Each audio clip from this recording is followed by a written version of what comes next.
ಏನೋ ಕೋದಂಡ ಈ ರೀತಿ ಎಲ್ಲ ಮಾತಾಡ್ತಾ ಇದೀಯಾ? ನಿಂದಮ್ಮಯ್ಯ ಕಣೋ, ಹಾಗೆಲ್ಲ ಮಾತಾಡ್ಬೇಡಪ್ಪ, ಮಾತಾಡ್ಬೇಡ. ಕೋದಂಡ ಪ್ಲೀಸ್ ಕಣೋ, ಈ ರೀತಿ ಎಲ್ಲ ಮಾತಾಡಿ ನಮ್ಮ ಮನಸ್ಸಿಗೆ ನೋವು ಉಂಟು ಮಾಡಬೇಡ ಕಣೋ, ಪ್ಲೀಸ್.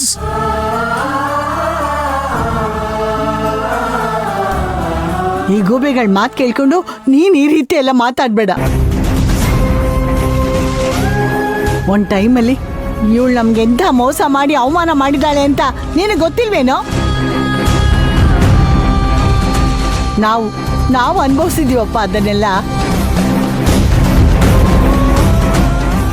ಇವನ್ಗೆ ಅದೆಲ್ಲ ಎಲ್ಲ ಅರ್ಥ ಆಗುತ್ತಮ್ಮ.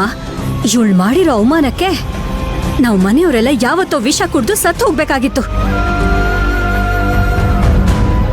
ಅಷ್ಟಾದ್ರೂ ಅದನ್ನೆಲ್ಲ ಮರ್ತು ನೀನ್ ಮನೆಗೆ ಸೇರಿಸ್ಕೊಂಡಿದ್ಯಾ. ನೋಡೀಗ ನಮ್ ಕುಟುಂಬನೇ ಒಡೆಯೋದಿಕ್ಕೆ ರೆಡಿ ಆಗಿದ್ದಾರೆ. ಅಷ್ಟಾದ್ರೂ ಯಾಕೋ ಕೋದಂಡ ನಿನ್ಗಿದೆಲ್ಲ ಅರ್ಥ ಆಗ್ತಿಲ್ಲ? ಈಗ್ಲೂ ಬಾಯಿಗೆ ಬಂದ ಹಾಗೆ ಮಾತಾಡ್ತಿದ್ಯಲ್ಲ. ದೇವ್ರೆ, ಈ ಗೂಬೆಗಳು ಅವ್ರ ಬುದ್ಧಿ ತೋರ್ಸಕ್ ಶುರು ಮಾಡ್ತಾರೆ. ಈ ಮನೆ ಗತಿ ಏನಪ್ಪ ಭಗವಂತ. ಏನಕ್ಕೆ ನೀವು ನಾವು ಸುಮ್ಮನಿದೀವಿ ಅಂತ ಬಾಯಿಗೆ ಬಂದ ಹಾಗೆ ಮಾತಾಡ್ತಿದ್ದೀರಾ? ಅಳಿಯಂದ್ರೇನೋ ಕೋಪದಲ್ಲಿ ಕೂಗಾಡಿದ್ರೆ ಅದನ್ನು ನಮ್ಮ ತಲೆ ಮೇಲೆ ಹೊರಿಸ್ತಿದ್ದೀರಲ್ಲ. ಇಲ್ಲ ಅದಕ್ಕೆ ಇಲ್ಲ, ನೀವು ಮಾತಾಡ್ತಿರೋದು ಒಂಚೂರು ಸರಿ ಇಲ್ಲ. ಏಯ್, ಒಂದೇ ಒಂದು ಮಾತಾಡ್ಬೇಡ. ಇನ್ನೊಂದು ಮಾತಾಡಿದ್ರು ಕತ್ತಿ ಹಿಡಿದು ಮನೆಯಿಂದ ಹೊರಗೆ ಹಾಕ್ಬಿಡ್ತೀನಿ. ಅಮ್ಮ,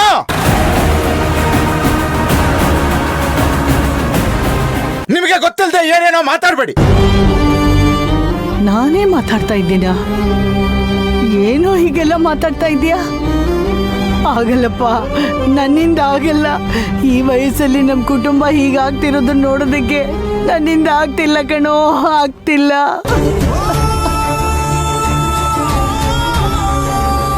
ಹಿಂದಿನ ಜನ್ಮದಲ್ಲಿ ಮಾಡಿರೋ ಪಾಪನ ಈ ಜನ್ಮದಲ್ಲಿ ಅನುಭವಿಸೋ ಕಾಲ ಹೊರಟೋಗಿದೆ.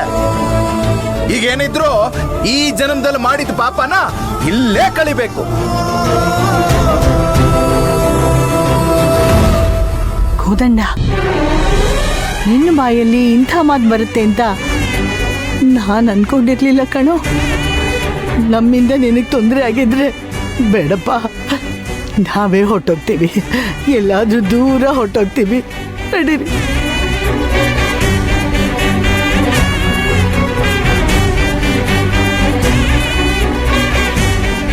ಯಾಕೆ ವಿಶಾಲು, ನೀನು ಈ ರೀತಿ ಮಾತಾಡ್ತಾ ಇದೀಯಾ? ಅವನೇನೋ ಬುದ್ಧಿ ಇಲ್ಲದೆ ಕೋಪದಲ್ಲಿ ಏನೇನೋ ಮಾತಾಡ್ತಾ ಇದ್ದಾನೆ. ಬಿಟ್ಬಿಡು. ಬೇಡ ಕಣ್ರಿ, ಬೇಡ.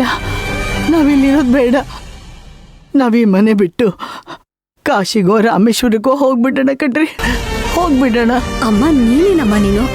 ನಿನ್ ಕಾಲಿಗೆ ಬಿಟ್ಟು ಕೇಳ್ಕೊತೀನಿ, ದಯವಿಟ್ಟು ನೀನ್ ಮನೆ ಬಿಟ್ಟು ಹೋಗೋ ಮಾತೆಲ್ಲ ಆಡ್ಬೇಡ. ಸ್ವಲ್ಪ ಸುಮ್ಮನೆ ಇರು. ಇಲ್ಲ ವಸು, ಇಲ್ಲಿಗೆ ಈ ಮನೆ ಋಣ ಮುಗೀತು. ನಾವು ಹೋದ್ಮೇಲೆ ನಿಮ್ಗಿಷ್ಟ ಬಂದಿದ್ದ ಥರ ಮಾಡ್ಕೊಳ್ಳಿ. ಏನ್ ಬೇಕಾದ್ರೂ ಮಾಡ್ಕೊಳ್ಳಿಪ್ಪ, ಏನ್ ಬೇಕಾದ್ರೂ ಮಾಡ್ಕೊಳ್ಳಿ. ಆದ್ರೆ ನಮ್ಮ ಕಣ್ಮುಂದೆ ಮಾತ್ರ ಈ ಥರ ಎಲ್ಲ ನಡ್ಕೋಬೇಡಿ. ನನ್ನ ಮನ್ಸಿಗೆ ತುಂಬಾ ನೋವಾಗುತ್ತೆ ಕಣೋ. ಅಮ್ಮ,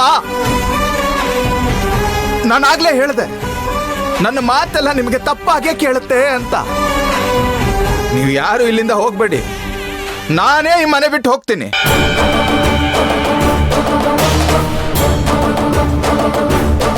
ಅಣ್ಣ, ಎಲ್ರು ಯಾಕೆ ಮನೆ ಬಿಟ್ಟು ಹೋಗೋ ಮಾತನ್ನೇ ಆಡ್ತಿದ್ದೀರಾ? ಏನಾಗ್ತಿದೆ ಇಲ್ಲಿ? ನನಗೆ ಅದು ಬಿಟ್ಟರೆ ಬೇರೆ ದಾರಿ ಇಲ್ಲ ಕೃಷ್ಣ. ನಾನು ಈ ಮನೆ ಬಿಟ್ಟು ಹೋದ್ರೆ ನಿಮಗೆಲ್ಲರಿಗೂ ಸಂತೋಷ ಅಲ್ವಾ?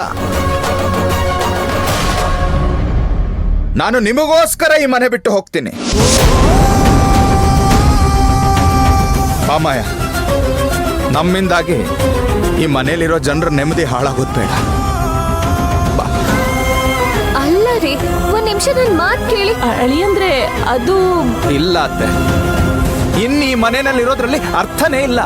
ನಾವು 3 ಜನ ಇಲ್ಲಿಂದ ಹೊರಟು ಬಿಡೋಣ.